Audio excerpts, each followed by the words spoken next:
अस्सलामुअलैकुम दोस्तों, मैं हूं उमैस मुनीर। आप देख रहे हैं हमारा यूट्यूब चैनल। दोस्तों, हमारे हमसायों में आज़ादी तहरीकें जोर पकड़ चुकी हैं। खालिस्तान के हक में हज़ारों लोगों ने वोट डालकर भारत के दो टुकड़ों की हिमायत कर दी है। अब क्या भारत दो टुकड़े होने वाला है? खालिस्तान के हक में वोट डालने का मतलब क्या है? अब खालिस्तान की नई एयरफोर्स मंजर आम पर आ चुकी है। मुबैना तौर पे ये एयरफोर्स का क्या मकसद हो सकता है? इससे पहले खालिस्तान की एक द रिपब्लिक ऑफ खालिस्तान के नाम से एम्बेसी भी कनाडा के अंदर शो की गई थी, उसको बनाकर दुनिया के सामने रखा गया था। लेकिन अब क्या हो रहा है, क्या होने जा रहा है? क्या पाकिस्तान ICBM बना रहा है? क्या पाकिस्तान के पास बैनुल बर्रे आज़मी बैलिस्टिक मिसाइल आ चुका है जिससे वो अमेरिका, इजराइल, भारत इन सबको अटैक कर सकता है? इस दावे में कितनी हकीकत है? भारत में इसके हवाले से खौफ की लहर क्यों है? भारतीय इसके ऊपर क्या तज्जिया करते हैं? पाकिस्तान के ऊपर इस इल्ज़ाम की क्या हकीकत है, उसका भी ज़रा सा पोस्टमार्टम करेंगे और आपको बताएंगे 21 और 22 अगस्त को भारत बहरे हिंद में क्या करने जा रहा है। लेकिन उससे पहले हमारी आपसे 10 बस्ता गुजारिश है कि इस चैनल को लाइक कीजिए, सब्सक्राइब कीजिए और बेल आइकन को लाजमी दबा दीजिए ताकि हर नई आने वाली वीडियो आप तक बर वक्त पहुंच सके। तो दोस्तों, याद रखिएगा, जहां पे जुल्म होता है, ज्यादती होती है, आवाज़ों का कत्ल किया जाता है, वहीं से मज़ाहमत जन्म लेती है। और वो मज़ाहमत जन्म लेती है जो कि बड़े बड़े ताज उछाल देती है, तख्ते उल्टा दिए जाते हैं। अब हमारे हमसायों के अंदर भी ऐसी बहुत सी तहरीकें शुरू हो चुकी हैं जिसके अंदर खालिस्तान का एक नुमाया नाम है। खालिस्तान की जो तहरीक है वो भारत के अंदर से कम और दुनिया के सामने जो है वो ज़्यादा चलाई जा रही है। मूवमेंट उसकी जो है वो मोमेंटम पकड़ चुकी है और ख़ासकर अमेरिका और कनाडा के अंदर ये बहुत ही ज़ोरों शोर से जारी है और पूरी दुनिया को ये पैगाम दे दिया गया है कि भारत के अंदर ही एक और अलग रियासत भी मौजूद है जिसको खालिस्तान कहा जाता है और इसके ऊपर हमारे सिख भाइयों का जो हक है वो है और वो उसकी हुकूमत करेंगे। हुआ ये है कि रेफरेंडम दोस्तों 15 अगस्त को हमने आपको बताया था कि एक रेफरेंडम 17 अगस्त को होने वाला है। 15 अगस्त को भी हमारे सिख भाइयों ने इनके जो सफारत खाने हैं, भारत के सफारत खाने हैं पूरी दुनिया के अंदर, उनके सामने तिरंगे को आग लगाकर अपना जो एहतजाज है वो रिकॉर्ड करवाया और बताया कि हम लोग भारत को नहीं मानते, हम लोग ऐसी दहशतगर्द स्टेट को नहीं मानते जो हमारे हकूक सलब करके बैठी है। तो अब जो है वो हम लोग अपनी रियासत बनाने वाले हैं, उसके लिए आके वोट डाला जाए। 17 अगस्त को एक रेफरेंडम जो कि सिख फॉर जस्टिस के नाम से ऑर्गेनाइजेशन करवाती है, हर साल करवाया जाता है। अब से कुछ महीनों के बाद दोबारा होगा, लेकिन अब का जो रेफरेंडम है वो अमेरिका वाशिंगटन के अंदर हुआ और वहाँ पे हज़ारों की तादाद में सिखों ने आकर वोट डाला। कुल 3 करोड़ की आबादी है पूरी दुनिया के अंदर, एक बहुत बड़ा नेटवर्क है, एक बहुत बड़ी कम्युनिटी है जो कि भारत के ख़िलाफ़ यकसू हो चुकी है और मकसद एक है कि भारत से खालिस्तान को अलग करवाया जाए, एक अलग से रियासत बनवाई जाए और वो भारत को बिल्कुल नहीं मानते हैं। गुरपतवंत सिंह जो कि सिख फॉर जस्टिस के अहम रहनुमा हैं, रूह रवा हैं खालिस्तान तहरीक के, वो तो ये भी कह चुके हैं कि दिल्ली बनेगा खालिस्तान, हम लोग दिल्ली को भी अपने अंदर लेने वाले हैं। तो यहाँ तक बात पहुँच चुकी है, वो तो भारत की जो एग्जिस्टेंस है उसे बिल्कुल नहीं मानते हैं। और मज़े की बात क्या है? मज़े की बात यह है कि यूनाइटेड नेशन से मुंसलिक जितने ममालिक हैं वो भी इसकी मुखालफत करते हुए आपको नज़र नहीं आते।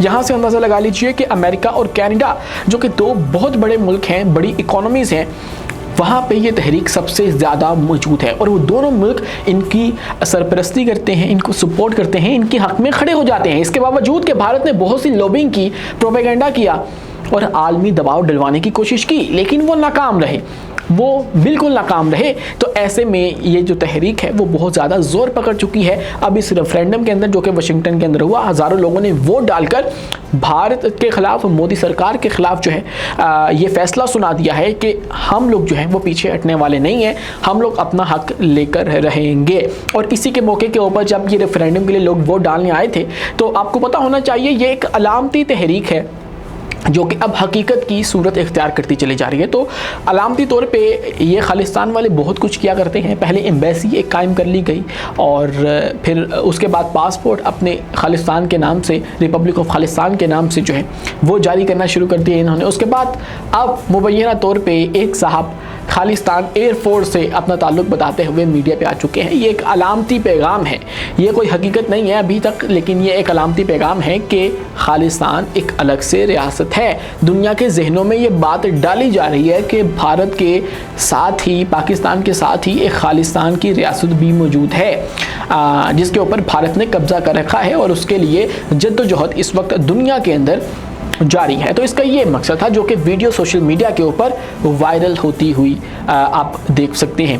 दोस्तों, इसी के साथ सवाल हो रहा था कि ICBM, क्या पाकिस्तान के पास इंटरकॉन्टिनेंटल बैलिस्टिक मिसाइल मौजूद है, एक ऐसा मिसाइल जो कि अमेरिका तक मार कर सकता है।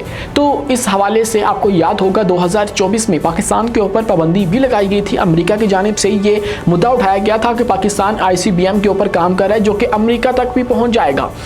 एक ऐसा मिसाइल जिसकी रेंज 5,500 किलोमीटर से ज़ायद होती है, हम उसको ICBM की कैटेगरी में डाल देते हैं। तो पाकिस्तान के पास जो मैक्सिमम रेंज वाला मिसाइल मौजूद है, अभी तक पब्लिक डाटा के मुताबिक वो शाहीन 3 है, जिससे ये तमाम तर ममालिक इर्द गिर्द वाले खौफजदा हैं, क्योंकि वो भारत को तो कवर कर लेता है लेकिन वो ICBM बिल्कुल नहीं है, क्योंकि उसकी रेंज महज 2,750 किलोमीटर बताई जाती है। तो ये भारत के बहुत से इलाके जो हैं, तकरीबन सारे इलाके जो है वो कवर कर लेता है। अगर बात की जाए अमेरिका तक पहुंचने की, तो उसके लिए हमें 12,000 किलोमीटर का फासला तय करना है, जो कि हमारे पास मौजूद नहीं है अभी, और ना ही पाकिस्तान उसके ऊपर काम यूं जो है वो कर रहा है। लेकिन भारतीय तज्जियानगार बार बार अमेरिका की इसके ऊपर नज़र डलवाती हैं कि पाकिस्तान ICBM बना रहा है, तो हो सकता है आप लोगों को टारगेट किया जाए, लेकिन पाकिस्तान ऐसा कुछ भी नहीं कर रहा है। क्यों?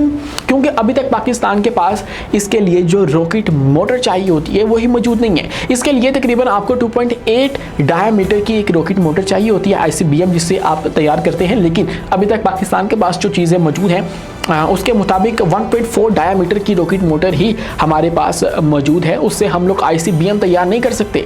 लेकिन इसके मुकाबले में अगर बात की जाए, जो भारत हमारे ऊपर इल्ज़ाम लगा रहा है, उसके हवाले से मुतअद्दिद ऐसी रिपोर्ट्स मौजूद हैं कि वो लोग ICBM बना रहे हैं और कोई 4-5 लेवल जो हैं रिपोर्टेडली उन्होंने कवर कर लिए हुए हैं, और ICBM बनाकर वो कहाँ तक पहुँच सकते हैं, इसका जवाब उनको अमेरिका को देना चाहिए, बजाय इसके कि वो पाकिस्तान के ऊपर तवज्जो दे। और इससे बढ़ के देखिए, हमेशा से भारत जो है वो जारहियत वाली अपनी पॉलिसी अपनाता आया है, और पाकिस्तान को फिर मजबूरन उसके जवाब में उनकी हद तक जो है वो जाना पड़ता है। अगर नहीं जाएंगे तो फिर जो है वो शरीफों की दुनिया नहीं है। ये याद रखिएगा, जब बात आती है डिप्लोमेसी की, जब बात आती है आलमी जंगों की, तो फिर जो आपकी शराफत है वो माने नहीं रखती है। आपको अमन बरकरार रखने के लिए भी ताकतवर होना ज़रूरी है। अगर आप ताकतवर नहीं हैं लेकिन शरीफ है, आप लोग अमन पे बिलीव करते हैं, तो फिर भी आप कुचले जाएंगे या आपके ऊपर कब्जा कर लिया जाएगा।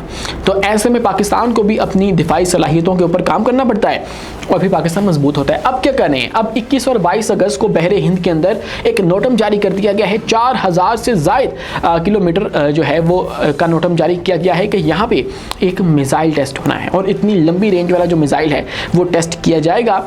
और फिर देखिए, पाकिस्तान को भी इसका ज़ाहिर जवाब देना पड़ेगा, कुछ ना कुछ हम लोग भी बहरी महाज के ऊपर करेंगे। लेकिन अभी 21 और 22 अगस्त के लिए भारत ये एक और जो हरकत है वो समुद्रों के अंदर करने जा रहा है, और अगली जंग ये भी बताया जाता है कि मुमकिन तौर पे समुद्रों के अंदर ही लड़ी जाएगी, क्योंकि हमें 12 दफ़ा धमकी मिल चुकी है कि हम लोग जो अगला हमला है वो समुद्र से करने वाले हैं, तो उसके लिए तैयार रहो, और पाकिस्तान भी उसके लिए अपनी तैयारी मुकम्मल कराए।